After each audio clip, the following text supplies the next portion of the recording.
안녕하십니까. 경금일간이 임묘진 춘절에 해당하는 진월에 태어난 경우에 대해서 한번 살펴보도록 하겠습니다. 먼저 경금이라고 하면은 금이 가지고 있는 그 역할에 대해서는 관건위체, 뭔가 또 수를 만나면 덕수이청, 화를 만나야 덕화 이해가 되고, 또한 토 중에서는 윤토를 만나게 된다면 섭토를 만나게 된다면 생을 얻게 되고, 반대로 건토를 만나게 된다면 오히려 금이 물러지는 지경에 이르게 된다. 그리고 간목을 만나게 되면은 극제의 성향이 나타나지만 간목의 동생에 해당하는 을목을 만나게 된다면 또한 정을 베풀어서 유정하게 되는 경우를 가지고 있습니다. 금은 이미 극에 도달한 음입니다. 그렇지만 내부에는 순수한 양을 지니고 있는 것이 금이 가지고 있는 특징 중에 하나입니다. 이것이 다른 오행과 비해서 다른 부분이라고 할 수가 있습니다. 금과 목은 서로 상대적인 오행입니다. 목은 외적으로는 양이지만 내면으로는 음이 있는 반면 금은 내적으로는 양을 가지고 있고 외적으로는 음에 해당하는 이런 특성을 가지고 있기 때문에 서로 반대적인 역할을 가지고 있습니다. 이것이 금을 살피는 데 있어서는 반드시 가장 중요하게 살펴야 할 부분이라고 할 수가 있겠습니다. 진월이라고 하면은 진월은 임묘진, 동방목국의 고지, 신자진 수국의 고지에 해당하지만 일간으로서는 즉 윤토, 섭토를 축장하고 있기 때문에 일간 입장에서는 편인으로서 일간을 생조하는 역할이 됩니다. 물론 일간은 인성에 의해서 왕성해지는 경우라고는 하지만 이 시기는 토가 왕성해지기 때문에 자칫 금은 토에 의해서 매몰되는 성향이 있을 수가 있기 때문에 이 경우에는 먼저 경금일간이 진월에 태어났다면 가장 먼저 살펴봐야 할 것은 간목으로서 뭔가 소토하는 역할이 있어야 된다. 그래야만 이 일간을 구해낼 수 있다는 것입니다. 그리고 나서 정화로서 일간을 재련해야 되는데 이때 간목은 왕성한 토를 소토함과 동시에 관성을 생조하는 역할이 있기 때문에 경금이 진월에 태어났다면 간목의 쓰임이 있어야 되고 그 다음에 정화로서 일간을 재련하는 역할이 있었을 때 이렇게 된다면 사주 원국의 형상이 매우 순조롭게 되기 때문에 이 또한 사주 주인공에게 나타나는 부귀의 정도를 살피는 기준이라고 할 수가 있겠습니다.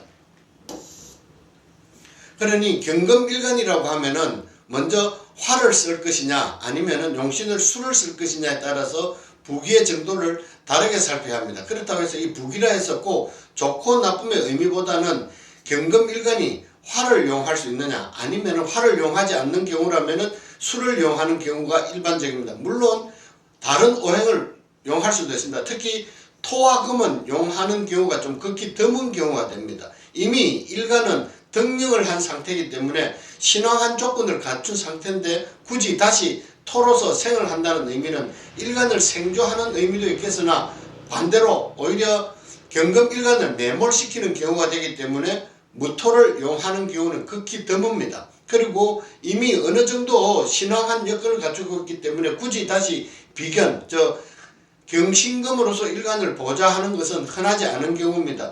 일간이 경신금을 이용하게 된다면 가장 먼저 사주원국에서 이용하고자 하는 간목을 오히려 극제해버리기 때문에 일간으로서는 마땅한 경우에 해당하지 않기 때문에 대체로 토와 금을 이용하지 않는다. 그래서 이제 일간이 왕성해진 경우에는 일간의 왕성한 기세를 설계하는 수를 이용할 것이냐 아니면은 일간을 극제하는 화를 이용할 것이냐 이것이 경금일간에게 주어진 특별한 경우의 환경이라고 볼 수가 있습니다.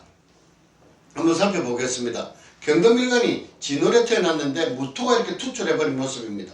그리고 지지에다가 진토와 축토를 이렇게 겸해서 이렇게 중첩되게 나타난 모습입니다. 일간으로서는 당연히 토생금 즉 인성에 태다하여 인성으로 인해서 일간이 왕성해진 것은 있으나 이것은 일간이 왕성하다고 보기보다는 오히려 토에 의해서 일간이 매몰된 상황입니다. 그렇다면 이때 가장 먼저 용을 취해야 할 부분은 간목이라고 제가 말씀드렸습니다. 간목으로서 이 무토를 소토함과 동시에 소토해야만 이 경금을 구해낼 수 있습니다. 이것을 반국이라고도 하는데 이렇게 돼야지 그 다음에 정화의 역할로서 금을 재련시켜야지 성기가 될 수 있게 됩니다. 그러니 일간 입장에서는 재관을 다 용할 수 있기 때문에 부와 기를 살피는 기준이 될 수가 있습니다. 특히 좋아 보이는 것은 이 경우라고 하면은 일간이 비록 실제했으나 그 실제한 인목이 천간에 투철한 간목과 즉 관성의 건을 이루고 있기 때문에 이 인목에 의해서 간목과 정화가 다 건을 가지고 있음으로 해서 소토함과 동시에 일간을 재련하는 역할이 있기 때문에 이 사주 주인공에 나타나는 부와 기의 정도가 어떻게 작용하는 것인지 한번 알아볼 수 있는 경우가 되겠습니다.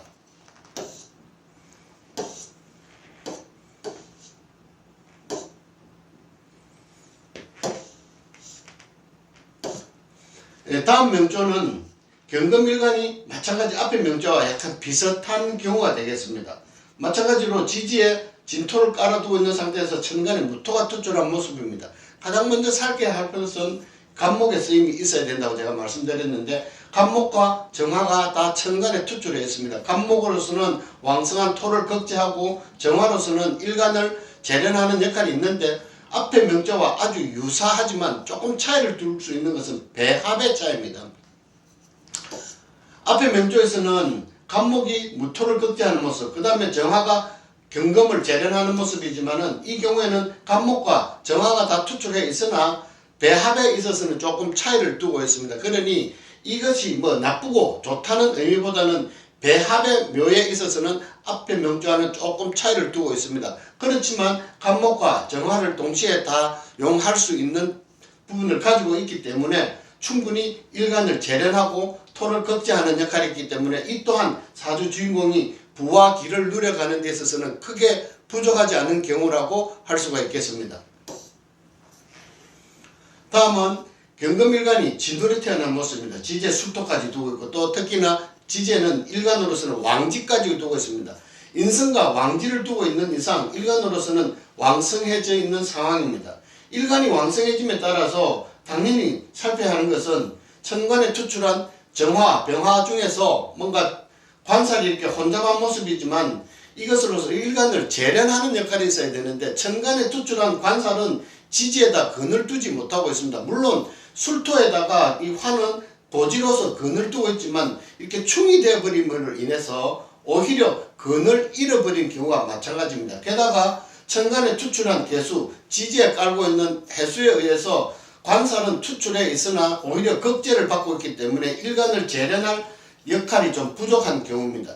이 경우에 가장 살펴야 하는 것은 간목의 쓰임이 나타나지 않은 것이 가장 아쉬운 경우입니다. 물론 해수는 간목의 장생지로서 해중에는 간목을 소장하고 있으나 이 간목에 소장되어 있는 간목으로서 왕성한 토를 극제하고 또한 금으로부터 극제를 받고 있는 이런 상황이기 때문에 해중에 들어있는 간목을 인출하지도 못하고 있는 것도 아쉽지만 더군다나 쓰임이 없다는 것입니다. 이 간목의 쓰임이 없어짐으로 인해서 천간에 투출한 정화와 병관, 즉 관살은 뭔가 혼잡되어 있는 것 같으나 지지 어디에도 건을 두지 못한 모습이기 때문에 일간을 재련하는 데 있어서는 약한데 그보다도 더 아쉬운 것은 왕성한 있던 수기에 의해서 상관에 의해서 다 극제를 받고 있는 모습입니다. 식상과 상관에 의해서 관성과 편관이 전부 다 이렇게 극제를 받는 모습이기 때문에 조금 아쉬움이 나타나는 경우라고 할 수가 있겠습니다.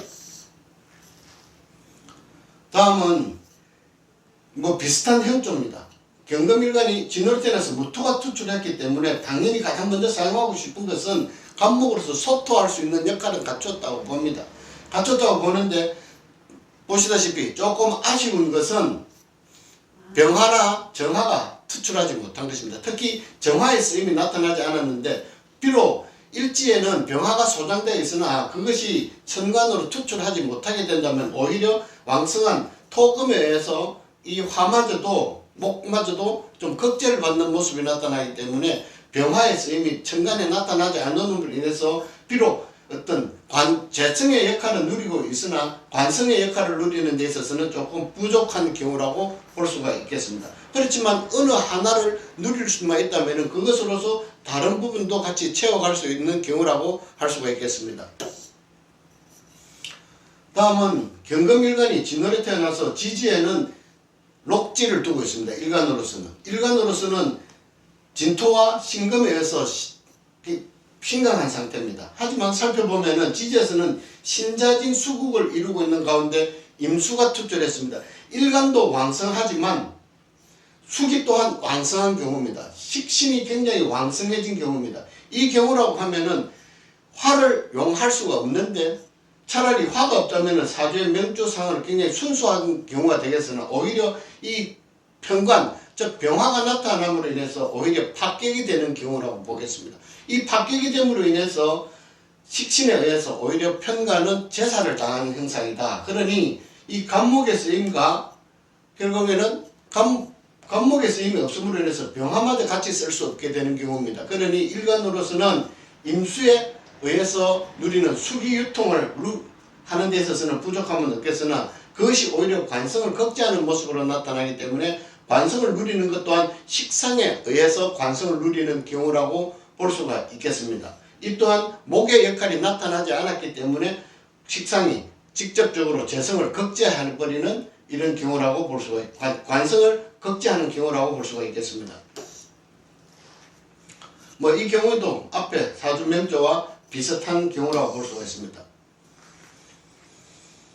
이 경우는 앞에 명조와 조금 차이를 둘 수 있는 것이 일간으로서는 굉장히 왕성한 경우입니다. 왕성한데 일간이 이렇게 신앙해지는 모습으로 본다면 일간으로서 가장 생각해 볼 수 있는 것은 지지에 있는 오화, 즉 정관을 용하고 싶은데 지지에서 신자진 수국을 이룬 가운데 천간의 임수마저 투출해 버린 경우입니다.